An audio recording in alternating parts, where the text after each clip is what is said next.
Hello, Simon. Hello, Bruce. Hello, listeners. Welcome to Factoraly.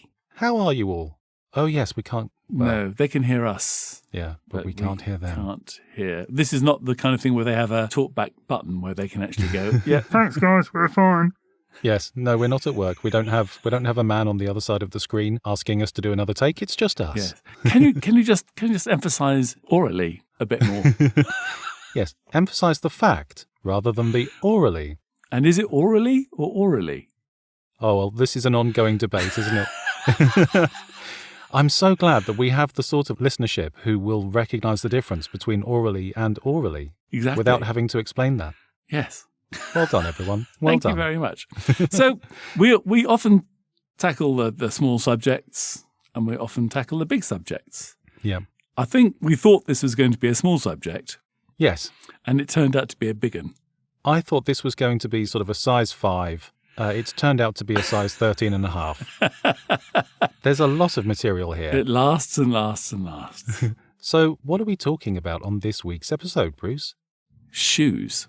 Right, okay. So the etymology of the word shoe. The English word shoe comes from the German word Schuh, which comes from the Dutch word shoe, which comes from the Old English word shoe, which means a shoe. One of the dullest etymologies ever. Do you know what the German for glove is? No. Handschuhe. Handschuhe. A shoe on your hand. Yes. Brilliant. Love that.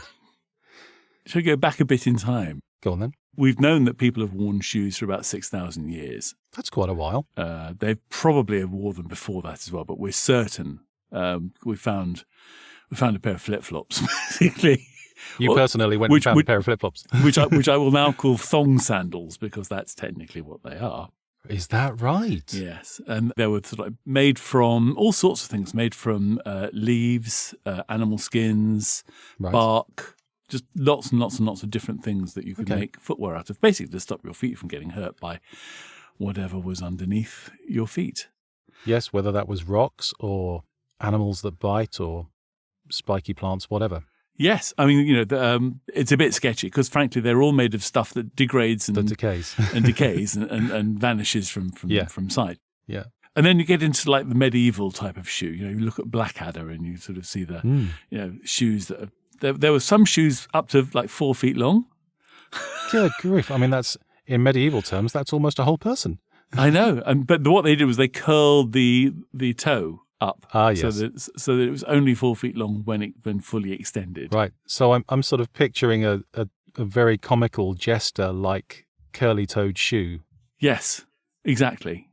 Then we can talk about high heels. So first high heels were around about 15th century. Really? Long ago as that? Well, Louis XIV decided that high heels were only for courtiers. And it was actually outlawed. Anybody who wasn't a courtier could be put in prison for wearing high heels. Oh, really? I think he was quite short. So maybe basically like, 15th, 16th century lifts.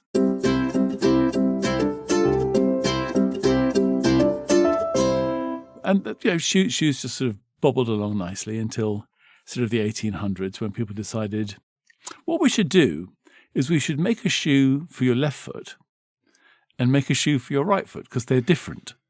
So, hang on. I've just naively assumed that since the dawn of time, you had a different shaped shoe for each foot, but that didn't come along until when? So that didn't come along until the 19th century, the 1800s. Wow, that's surprising. Yeah. So obviously the manufacturers realized that, if one shoe wore out, what people were doing is they would just buy one more shoe or buy another pair of shoes and then wait till another one wore out and then they still have a pair left. Whereas if the right one wears out, you have to buy a whole new pair. It's a very good marketing ploy. Great. Also, Great. I think it must have felt better to have a right and a left. I mean, I suppose my slippers are sort of unifoot. Yeah, aren't unifoot. Yes, they are. Yeah, they can be a bit unifoot, can't they?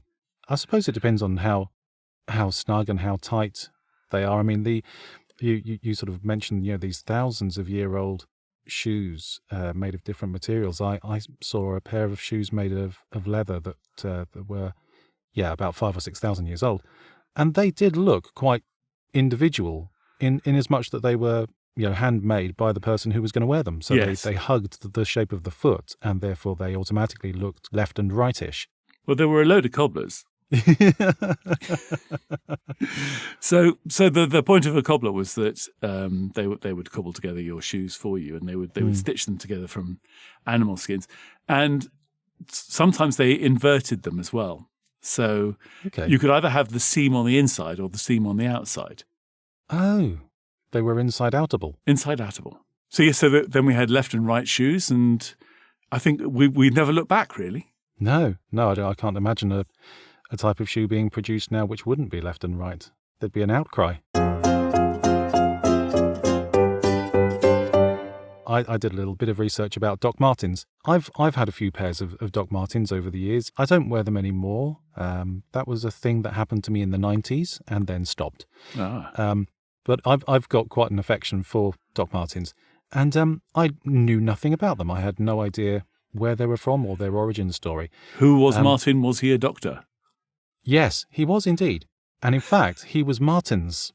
Oh, he was Martin's. It's not that these are the shoes of Dr. Martin, therefore Dr. Martens with an apostrophe. These are the shoes of Dr. Martens. Oh, with an E as well, isn't it? Yeah, so it's Martens. And this gentleman was called Klaus Martens. He was a doctor in the German army. And during the Second World War, he injured his ankle, and he found the German military supply boots were uncomfortable for him. They weren't doing him any good. So he designed his own pair of boots where the ankle came up a bit higher to be more supportive. And he made the sole more cushiony. He used bike tires and inflated the soles so they were sort of actually filled with a cushiony layer of air. And this helped his ankle. After the war, he tried to market these to very, very limited success. They weren't terribly popular straight away. But in 1947, he paired up with a friend of his from Luxembourg called Herbert Funk, which is a wonderful name. Probably pronounced Funk, but I like Funk. Yeah, he's got it. He's got it. He's definitely got it. So we've got soul and funk in the same topic. So Martens and Funk created these boots. And initially they were very popular with housewives. They were sturdy, they were long lasting, they were quite cheap, and they just did what you needed them to do. In the first year of production, 80% of Doc Martens were sold to women. Oh, yeah, surprising. In 1959, so only just over a decade later, there was a British shoe manufacturer called R. Griggs, and they purchased the patent rights to make and produce Dr. Martens in the UK for the UK market. They changed the design slightly. They added the now iconic yellow stitching around the sole, and they came up with the name Airwear, which is the patent name for the cushioned soles, as I mentioned. And they went into production, and in 1960 they produced the 8 eyelet Doc Marten boot, which has just become an absolute icon of British It is culture. Britain, isn't it? Absolutely. Thanks to things like Clockwork Orange, it's not exactly. Well, this is the thing. So these were produced in Britain in 1960. They become an absolute staple of postmen, police officers, factory workers, because they're very hard-wearing boots. I used to be a postman, and Doc Martens were an absolute staple in Royal Mail, up until Royal Mail decided that they couldn't afford, luxury items like good shoes and thick jackets. But that's aside. So they became the absolute staple of the working class, and the skinheads completely jumped on them, and they became the iconic apparel of the skinhead, and the punks jumped on them. And so they became associated with sort of subculture and, being a little bit out of the mainstream. And Doc Martens these days come in all varieties of styles, colours, elaborate floral designs and punky gothic designs. They're quite a work of art. Their head office is around the corner from me. In Camden? In Camden. And there is one of the best shops in Camden. I mean, they have their proper offices over by the canal. Yeah. And they have like this huge shop, which doesn't have any prices on any of the shoes in the window. Oh, doesn't it? No. If you have to ask, you can't afford it. I think that's the case. But so thank you for allowing me a brief excursion from shoes into boots. I think it was worthwhile. It's good for your soul. shoes have also been used as a rebellious statement. So you were talking about punks and the Doc Martens, and in fact, well before that, shoes were used as a sort of form of rebellion. There's sort of a clog that workers wore in factories. Yes. And they got very upset that there was a lot of work being done by machines that could actually be done by human beings. Sure. So machines were starting to do man's jobs. Yes. So what's the first thing you think of doing? You throw your shoe into the machine. Of course you do. Yeah, of course you do. And then when you throw your clog into the machine, or as they called them in France at the time, your sabot into the machine, Right. you became a saboteur. No. Oh, I just want to take a moment and absorb that. Wow, that's very good. The education you get on this show, honestly. I know, it's wonderful. I mean, there have been other ways of using shoes in a kind of like a rebellious way. Sort of, I mean, people throw them up onto wires these days. I've noticed that. What's that about? Well, there was a rumor that it was about gang, especially in America, especially in Chicago, like delineating gang areas. So really? Like a signpost? Exactly. So this is our area. Oh. But that's not been proved. There was a thing that apparently troops returning from war, certainly after the Second World War and Vietnam, would take their boots, their army boots, and throw them onto what they called actually boot trees. So they would be like a whole load of army boots on a pylon or something, just to make the point that I'm not ever going to wear these shoes again. Yeah. Wow. So there's all sorts of ways of showing your displeasure with the shoe. Interesting. That carries on. So showing your displeasure with a shoe is something that people still do to this day. Is it? Like taking your flip-flop off and smacking your archenemy across the face with it? Well, flinging a flip-flop is something that you could easily do if you're in Arab country, because shoes are considered dirty because of, say, get in touch with the ground. Yes. So showing the sole of your shoe, like if you sit cross-legged and show the sole of your shoe to your host, yes, that's incredibly rude. Oh, I see. And the worst thing you can possibly do is to throw your shoe, not into the machine, but at a person. Ah, right. And shoes, I mean, the most famous one was George W. Bush. Had a shoe thrown at him, and there's video of him very agilely ducking and weaving to avoid the shoe. Some people weren't quite so lucky. David Beckham, for example, and Lily Allen have both had shoes thrown at them over time. Whilst visiting various Arab states. Yes. How interesting. Yes. But actually, also, I mean, it's no longer valid, but there used to be a thing where if you took your shoe off as a woman, that was basically a way of saying, I divorce you. Oh, really? So the shoes were kind of like, I own you because you're wearing my shoes. And you go, in that case, here are your shoes back, mate. I'm off. Wow. Well, that paints the Cinderella story in a very different light, doesn't it?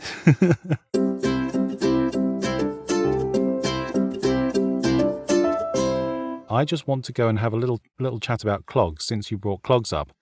I've always found clogs strange. They look uncomfortable and unyielding and heavy. They're essentially a block of wood that's been carved into a shoe shape. There's no give in them, there's no flex, and they make a heck of a noise when you're walking along in them, which is why you get clog dancing for that very reason. Yes. Like tap dancing, you dance around with a big heavy wooden shoe and it makes a noise. And I've always pondered, what is the point?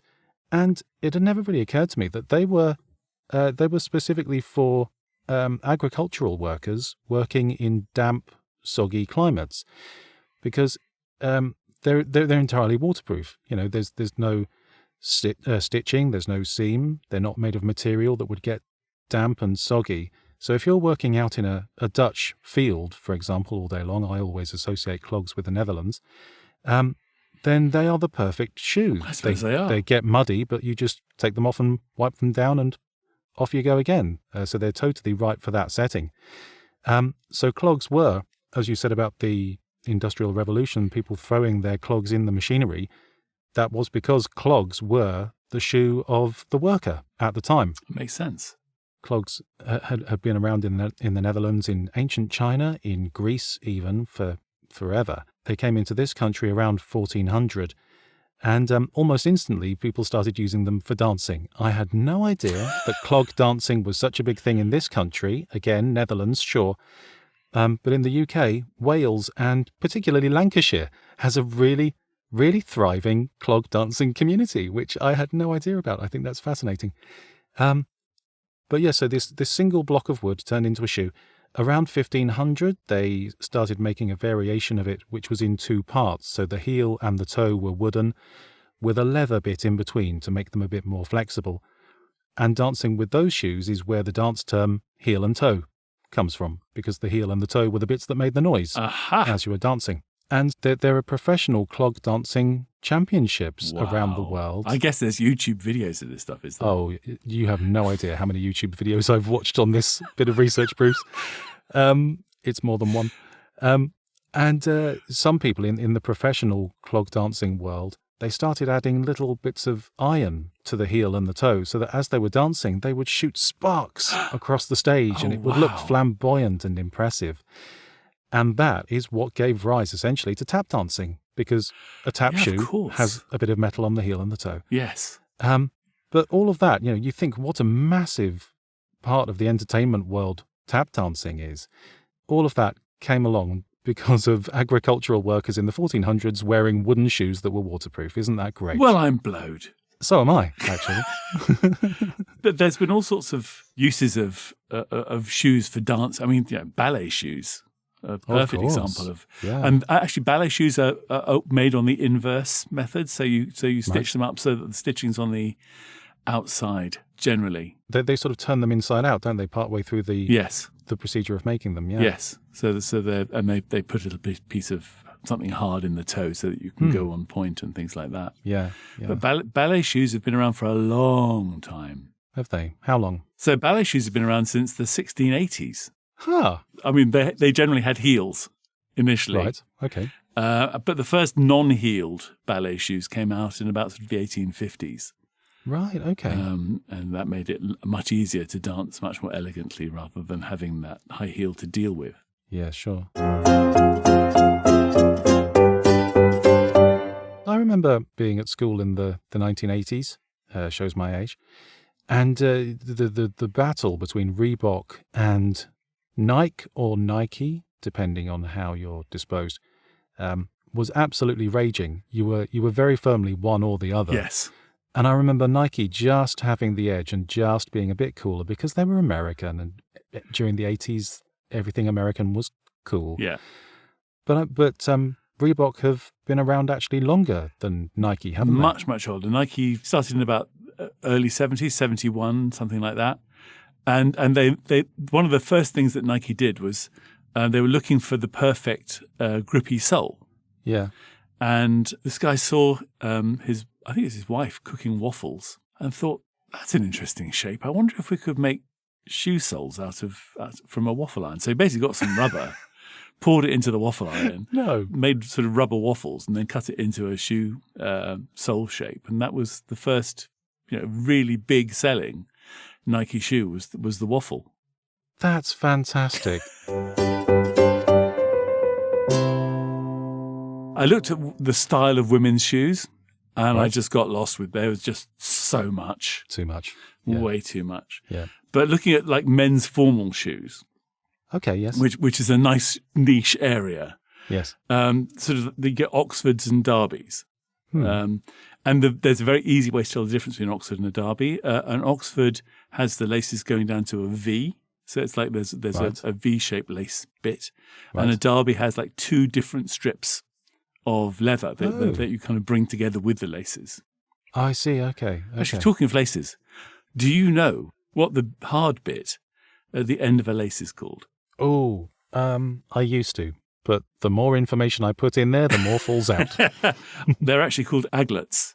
Aglets. Aglets are the little hard bits on the end of laces that help you to thread Isn't your that arm. charming that Yes. such a minuscule little piece of equipment has its own name? Aglets. So on the end of your laces from your Oxfords or your Derbys, and then there are brogues, Of course. which have a little bit of stylized leather Yeah. on them, and Bit of dimpling.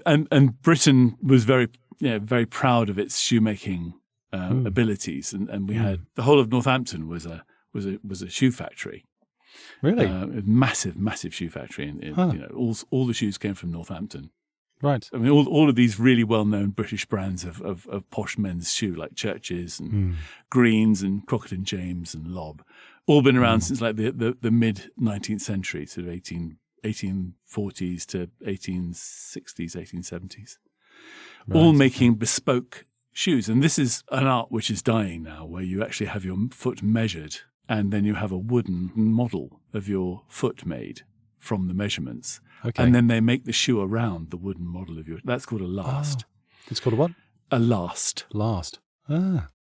And then they make the shoe around the last, and then that shoe fits your foot like an absolute slipper. It's lovely. Wow. You're going to say like a glove for a second there, weren't you?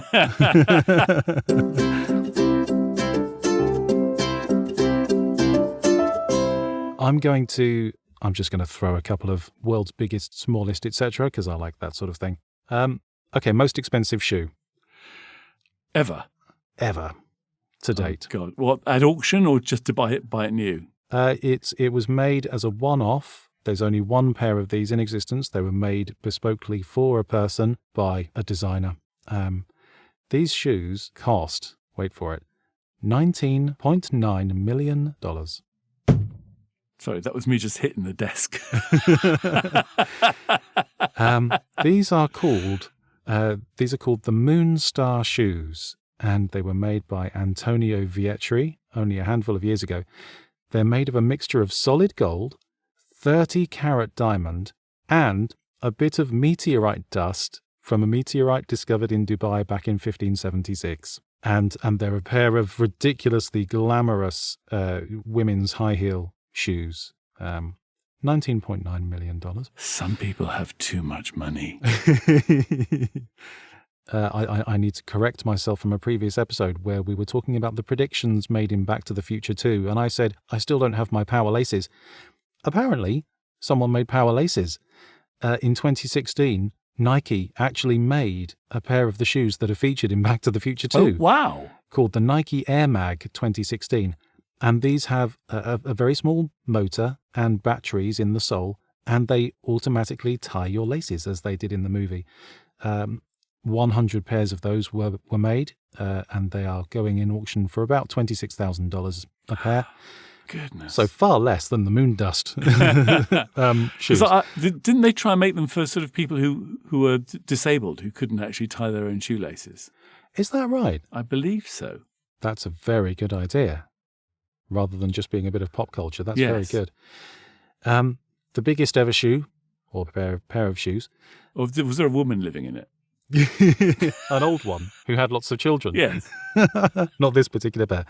The biggest ever pair of shoes were a size 37 AA, and they belonged to Robert Wadlow. Was he a clown? No. So Robert Wadlow was the tallest man who ever lived. 8 foot 11 inches tall. Wow. He lived from 1918 to 1940, very short life. And I've stood next to a statue of him at the Guinness Book of Records attraction in London, which is sadly no longer there. He was an absolute giant of a man. And you're quite tall as well. So I'm about the same as you, 6'3". Yeah. And my head came up to the bottom of his rib cage. So he had 37 AA shoes. Goodness me. And by contrast, the smallest ever pair of shoes was made by a scientist in Switzerland in 2005. This pair of shoes measures 12 micrometers. People do this, don't they, just because they can. To give that some context, a human hair is about 80 micrometers thick. So this pair of shoes is 12 micrometers long. You could always make loads of them, couldn't you, and then give them to a millipede? Yeah, sure. That's a good marketing strategy. So like millipede gets up in the morning and like takes another 3 hours before it's able to go outside.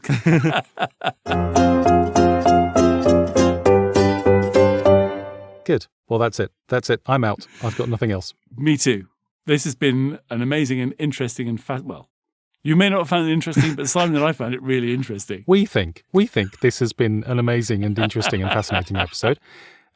If you either agree with us or disagree with us, please drop it in the comments and let us know your thoughts. Like, subscribe, all those things. Go and tell your friends about this wonderful show, and we'll not see you because it's audio. You'll hear us. You'll hear us again next time. So please come back soon. This has been Factoraly. I've been Simon Wells. And I haven't. So there you go.